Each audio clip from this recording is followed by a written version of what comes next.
குரூப்லலாம் போட்டு விட்டுருக்குறேன். நம்மளுடைய scope unbound நிறுவனத்தின் மூலமாக நம்மளுடைய யூனிவர்சிட்டி ஏதாவது ஒரு ப்ரோக்ராம் வந்து நம்ம ஒரு 3 மாதத்துக்கு ஒருக்க கண்டக்ட் பண்ணுவோம்.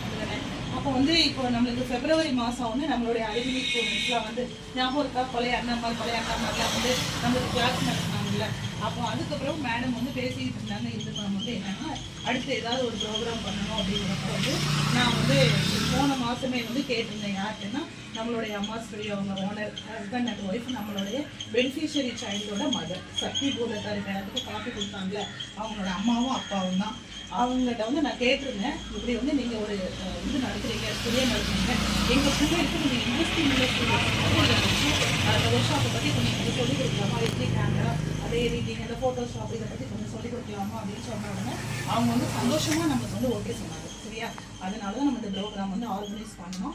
அப்புறம் இந்த மழையெல்லாம் வந்தோடனே காலையில் கொஞ்சம் இதாக யோசிச்சுட்டு 4 நாளாக எப்படி இவ்வளோ தூரத்துக்கு கூட்டிகிட்டு போகிறது அப்படிங்கிறப்போ சரி மழை நின்றுச்சுன்னா கண்டிப்பாக கூட்டிகிட்டு போவோம் அப்படிங்கிற மாதிரி ஒரு பிளான் வச்சுருந்தோம்.